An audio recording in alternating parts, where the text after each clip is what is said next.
आज दुनिया के ज्यादातर लोग रशिया के खिलाफ दिख रहे हैं। रशिया पर आर्थिक प्रतिबंध लगाए जा रहे हैं। खेल आयोजनों से रशिया को बाहर किया जा रहा है। रशिया में बने सामान का बहिष्कार हो रहा है और रशिया की करेंसी भी ऐतिहासिक रूप से कमजोर हो गई है। तो ऐसे में अब सवाल उठता है कि क्या व्लादिमीर पुतिन से कोई चूक हो गई है? क्या उनसे कोई गलती हो गई है? क्या उन्होंने इस हमले से पहले यह सोचा नहीं था कि इस हमले के बाद वो अलग थलग पड़ जाएंगे और दुनिया किस तरीके से रिएक्ट करेगी? या फिर उनके पास एक सॉलिड स्ट्रैटेजी है, एक रणनीति है और वो उसी के हिसाब से चल रहे हैं? क्योंकि व्लादिमीर पुतिन के दिमाग में क्या चल रहा है ये कोई नहीं जानता। इसे समझने के लिए आपको पुतिन के माउस माइंड के बारे में जानना होगा। आज हम आपको एक छोटी सी घटना बताते हैं जो पुतिन के जीवन में हुई थी, उससे आप समझ पाएंगे। तो जैसा कि हमने आज आपको शुरू में कहा था, इस समय दुनिया भर के न्यूज चैनल्स के रिपोर्टर्स युद्ध क्षेत्र से आपके लिए रिपोर्टिंग कर रहे हैं। पूरी दुनिया को बता रहे हैं वहां पर क्या चल रहा है। मॉस्को से रिपोर्टिंग हो रही है, कीव से हो रही है, खार्किव से हो रही है, पोलैंड से हो रही है, तमाम जगहों से रिपोर्टिंग हो रही है। लेकिन इस समय हमें एक ऐसे रिपोर्टर की तलाश है जो व्लादिमीर पुतिन के दिमाग के पास जाकर वहां से रिपोर्टिंग करे और यह बता सके कि वहां पर क्या चल रहा है।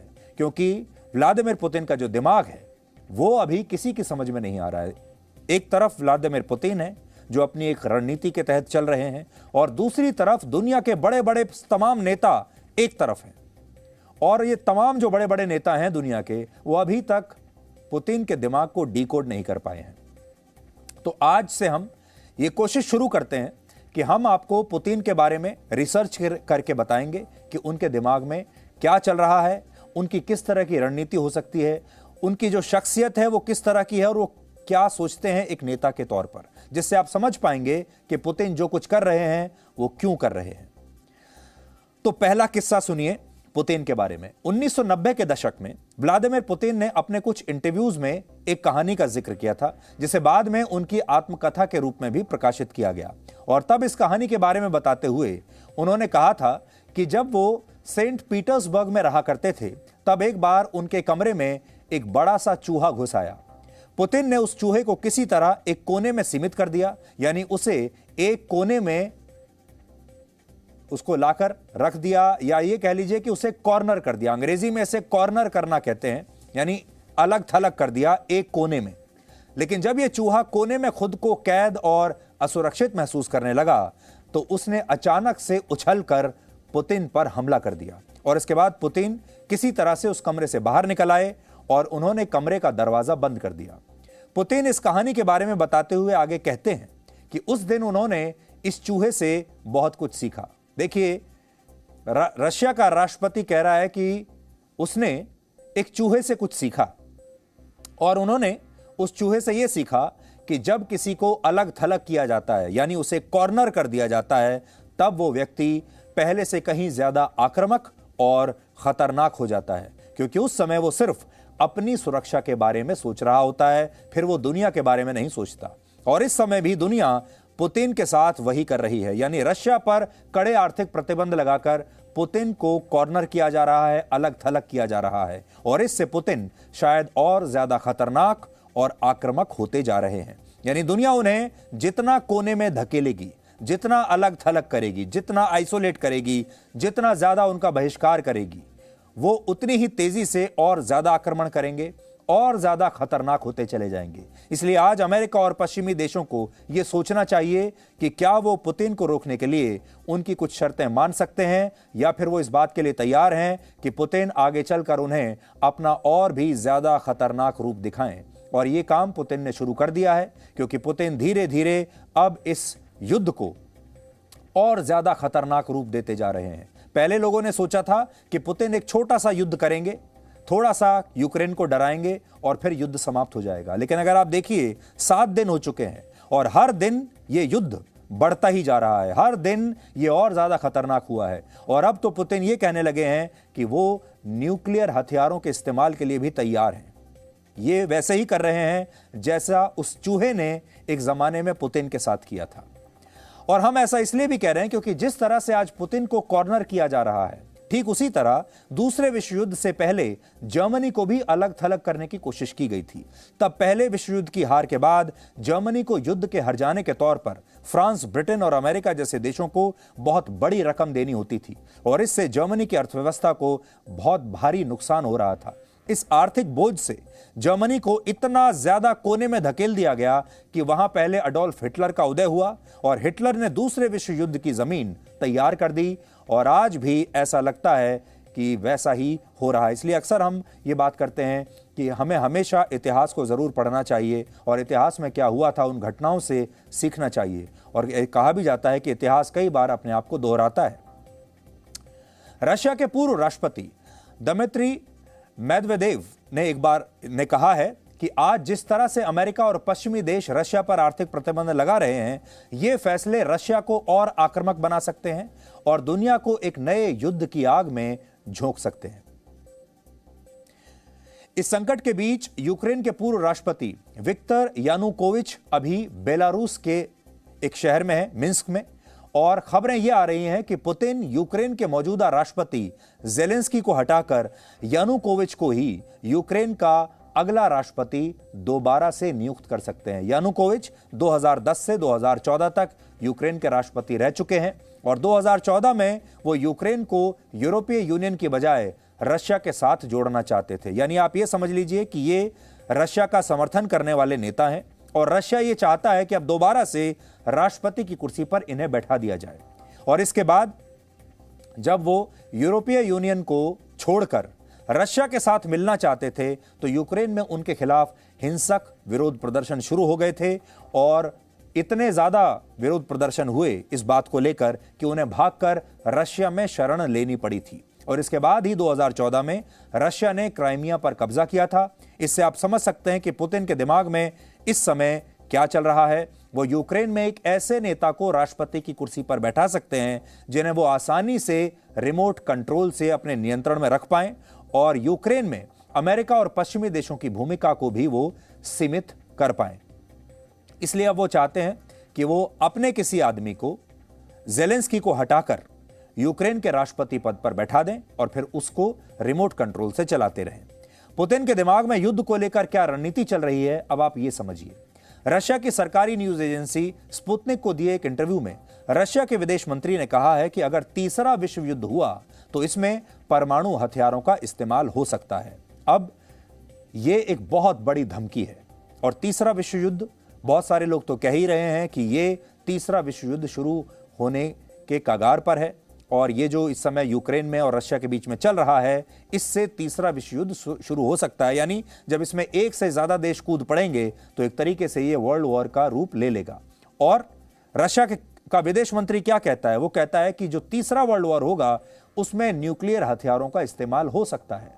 यह बयान ऐसे समय में आया है जब व्लादिमीर पुतिन ने अपने परमाणु हथियारों को कंट्रोल करने वाली फोर्सेस को अलर्ट कर दिया है। यानी रशिया युद्ध के बीच परमाणु हमले की धमकी दे रहा है जिससे दुनिया में अनिश्चितता की स्थिति पैदा हो सकती है और अब सिर्फ यूक्रेन के लोग नहीं मरेंगे बल्कि दुनिया में कहीं भी बैठे हुआ कोई भी व्यक्ति परमाणु हमले के बाद सुरक्षित नहीं रह जाएगा।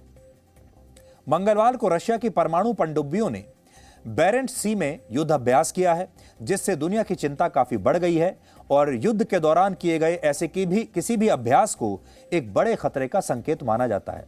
परमाणु हथियारों को आसमान, जमीन और पानी तीनों माध्यम से लॉन्च किया जा सकता है और रशिया की सेना इन तीनों माध्यमों से अपने परमाणु हथियारों की तैयारी को इस समय परख रही है।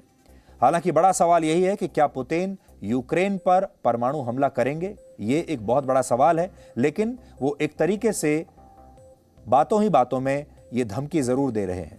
आपको याद होगा कल हमने आपको रशिया की एस्केलेट टू डी एस्केलेट की रणनीति के बारे में बताया था। इस रणनीति का मतलब होता है कि युद्ध को अचानक से इतना खतरनाक और विशाल रूप दे दो कि दुनिया के सभी पक्ष शांति की बात करने पर मजबूर हो जाएं। और व्लादिमीर पुतिन शायद इसी रणनीति पर काम कर रहे हैं। अभी वो युद्ध को एस्केलेट कर रहे हैं, मतलब युद्ध को और बढ़ा रहे हैं, युद्ध को हर दिन और ज्यादा खतरनाक कर रहे हैं और इसके लिए हो सकता है कि वो कम असर वाले कुछ परमाणु हथियारों के इस्तेमाल की इजाजत भी दे दें, क्योंकि अगर परमाणु बम इस्तेमाल हुआ तो फिर बड़ी बड़ी महाशक्तियों को रशिया के साथ शांति वार्ता के लिए मजबूर होना ही पड़ेगा।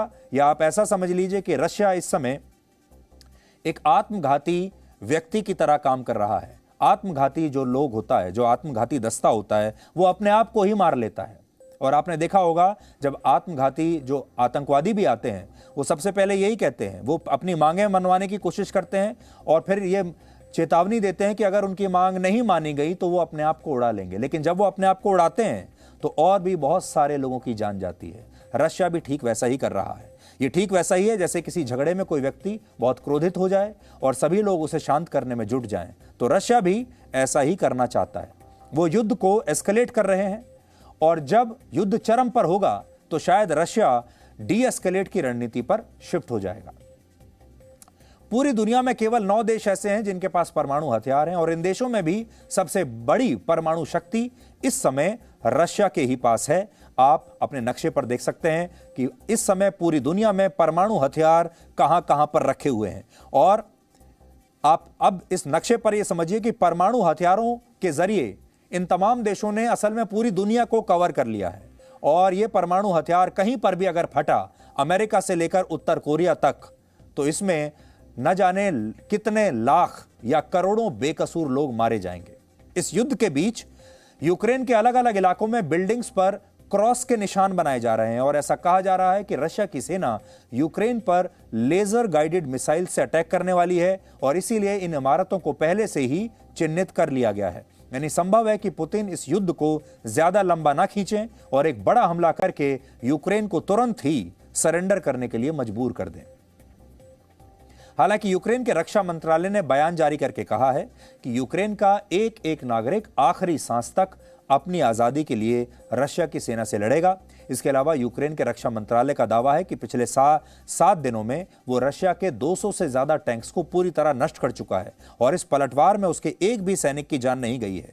जबकि वो ये ऐसा कह रहे हैं कि रशिया के 5000 से ज्यादा सैनिक मारे जा चुके हैं। यूक्रेन रशिया के टैंक्स को निशाना बनाने के लिए खास तरह के ड्रोन्स का इस्तेमाल कर रहा है जो एक साथ कई मिसाइल्स को लॉन्च करने में सक्षम है। और ये ड्रोन्स यूक्रेन ने टर्की से वर्ष 2019 में खरीदे थे और ये ड्रोन्स आजकल उनके बहुत काम आ रहे हैं। ये ड्रोन्स एयर डिफेंस सिस्टम को चकमा देने में माहिर हैं और अधिकतम 225 किलोमीटर प्रति घंटा की रफ्तार से 18,000 फीट की ऊंचाई पर ये ड्रोन्स उड़ान भर सकते हैं। एक समय में 4 मिसाइल फायर करके ये अपने टारगेट को नष्ट कर सकते हैं और सबसे अहम ये बात है कि वजन में ये हल्के होते हैं और इन्हें कहीं से भी ऑपरेट किया जा सकता है। यानी यूक्रेन के सैनिक किसी बॉम्ब शेल्टर में छिपकर भी इसे ऑपरेट करके रशिया की सेना पर हमले कर सकते हैं। हालांकि रशिया ने यूक्रेन के रक्षा मंत्रालय पर झूठी जानकारी फैलाने का आरोप लगाया है और कहा है कि यूक्रेन के ड्रोन अटैक्स में रशिया के 200 टैंक्स नष्ट होने की बात बिल्कुल गलत है। बल्कि रशिया की सेना ने बताया है कि उसके मिसाइल हमले में यूक्रेन के ऐसे 3 से 4 ड्रोन्स को नष्ट कर दिया गया है। यहां जो बात आपको समझनी है वो ये कि युद्ध केवल त्रासदी नहीं लाता, बल्कि यह हथियार बेचने वाले देशों के लिए एक सुनहरे मौकों की तरह होता है। उदाहरण के लिए पिछले 3 दिन से पूरी दुनिया में टर्की के इन ड्रोन्स को लेकर चर्चा हो रही है। अगर और कुछ अंतर्राष्ट्रीय मीडिया की रिपोर्ट्स में यह दावा किया गया है कि पूर्वी यूरोप के कुछ और देशों ने टर्की से यही ड्रोन्स खरीदने की इच्छा जताई है। यानी इस तरह से हथियारों के बारे में जो जानकारियां छप रही हैं वो एक रणनीति का हिस्सा भी हो सकती हैं जिससे हथियार बेचने वाले देशों का फायदा हो, और इस समय ऐसा ही हो रहा है। हालांकि यूक्रेन के रक्षा मंत्रालय ने ऐसे कई वीडियोस जारी किए हैं जिनमें ये ड्रोन्स रशिया की सेना को जबरदस्त तरीके से नुकसान पहुंचाते हुए दिख रहे हैं और आप भी कुछ तस्वीरें देख सकते हैं।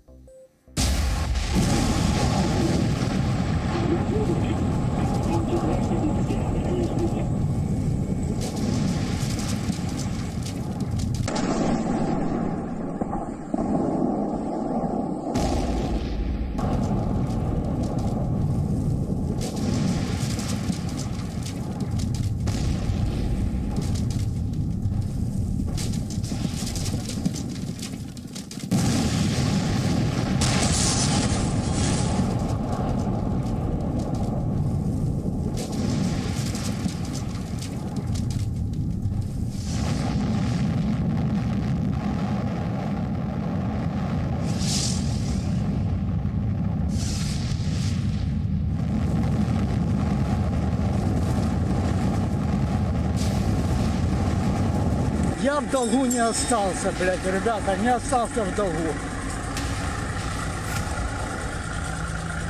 Это кадыровцы ебаные, блядь. Как пришли, блядь, сука, так и на тот свет ушли. ये युद्ध एक मायने में हमेशा याद रखा जाएगा और एक मायने में ये युद्ध इससे पहले हुए तमाम युद्धों के साथ अगर तुलना की जाए तो बहुत खास है, क्योंकि रशिया के खिलाफ इस समय सिर्फ यूक्रेन की सेना ही नहीं लड़ रही, बल्कि यूक्रेन के नागरिक भी स्वेच्छा से खुशी खुशी इस युद्ध में हिस्सा ले रहे हैं। आज दुनिया चाहे व्लादिमीर पुतिन की गलती बताए या यूक्रेन की गलती बताए, चाहे बाकी के जो देश हैं वो किसी की भी तरफदारी कर रहे हों, लेकिन एक बात जरूर आज समझनी चाहिए, वो ये कि जिस जज्बे के साथ और जिस देशभक्ति के साथ यूक्रेन के आम लोग अपने देश की रक्षा कर रहे हैं, ये अपने आप में एक अलग ही केस स्टडी है। और भारत जैसे देश के लोगों को तो यहाँ से ज़रूर सीखना चाहिए। हमारे देश में लोग अक्सर कह देते हैं कि हम तो टैक्स पेयर हैं, हमने टैक्स दे दिया और अब देश की रक्षा करने का का जो काम है वो तो भारतीय सेना करेगी। लेकिन यहाँ देखिए, यहाँ आम लोगों ने ये सारी जिम्मेदारी सैनिकों के ऊपर नहीं छोड़ी, बल्कि वो खुद भी सेना के साथ मिलकर लड़ रहे हैं। आज हमारे देश में ऐसे कितने लोग होंगे जो ऐसी स्थिति में खुद भी लड़ने के लिए तैयार हो जाएं। तो ये एक बहुत बड़ी बात है। यूक्रेन के लोगों ने न सिर्फ भारत के लोगों को बल्कि पूरी दुनिया के लोगों को देशभक्ति क्या होती है, अपने देश से असली प्यार करना क्या होता है, ये जज्बा क्या होता है, वो सिखाया है।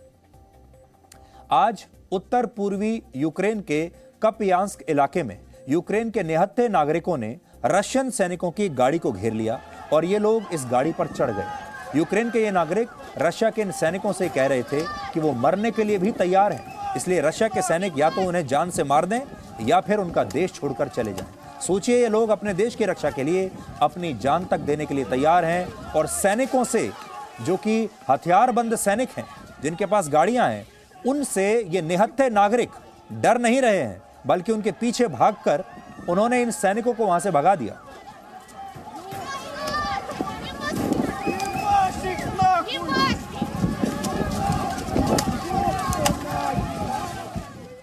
तो ये हमारे देश के उन खास लोगों के लिए, उस खास वर्ग के लिए, विपक्ष के नेताओं के लिए, और जो हमारे देश में कुछ गिने चुने पत्रकार हैं जो ऐसे समय में भी राजनीति कर रहे हैं, जो ऐसे समय में भी भारत को बदनाम कर रहे हैं, जो ऐसे समय में भी ऑपरेशन गंगा की नाकामी के लिए दुआ कर रहे हैं, जो ऐसे समय में भी अगर एक भी किसी भारतीय को जरा सी खरोंच भी आ जाती है तो उसे इतना बड़ा बनाकर पूरी दुनिया के सामने पेश करते हैं जैसे कि भारत कुछ कर ही नहीं रहा है और भारत ने अपने लोगों को अकेला छोड़ दिया है।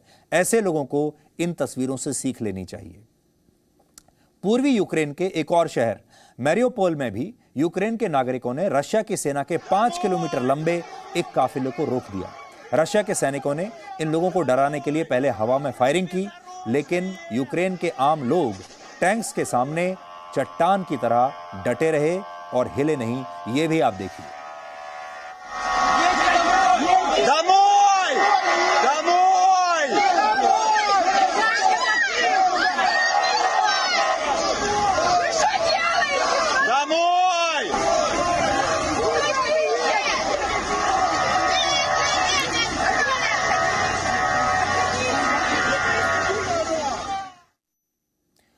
तो यहां यूक्रेन के इन आम लोगों के जज्बे को सलाम करना चाहिए, लेकिन आपको यह भी देखना होगा कि रशिया के जो सैनिक हैं उनके हाथों में हथियार हैं। वो चाहें तो मिनटों में इन लोगों की हत्या कर सकते थे, इन्हें अपने रास्ते से हटा सकते थे, लेकिन रशिया के सैनिक भी बहुत हल्के हाथ से इन लोगों से निपट रहे हैं और रशिया के सैनिक भी इन्हें नरमी दिखा रहे हैं, सख्ती के साथ इनसे निपट नहीं रहे हैं। और जहां उन्हें ऐसा लगता है कि आगे चलकर उन्हें या तो इनको मारना पड़ेगा, हत्या करनी पड़ेगी, हथियारों का इस्तेमाल करना पड़ेगा, तो कई जगह से रशिया के जो सैनिक हैं वो पीछे भी हट जाते हैं।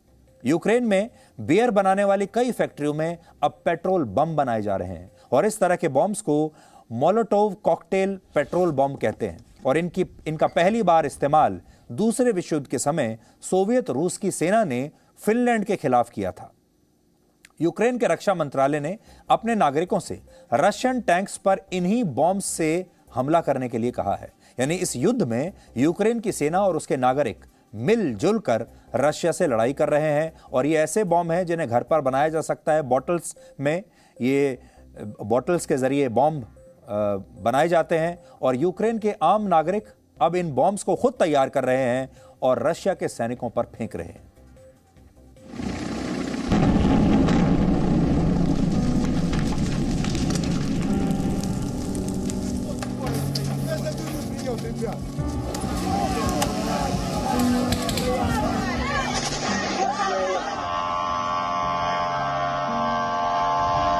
Здесь я потому, что ко мне пришли в дом те, кому были не рады.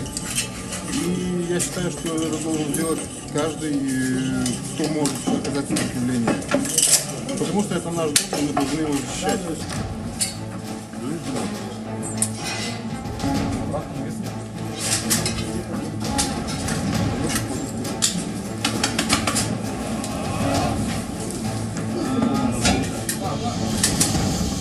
Почему? Потому что в 2014 я пошел в Добробат, а теперь, видимо, опять пришло время. Поэтому подписываю контракт с теробороной.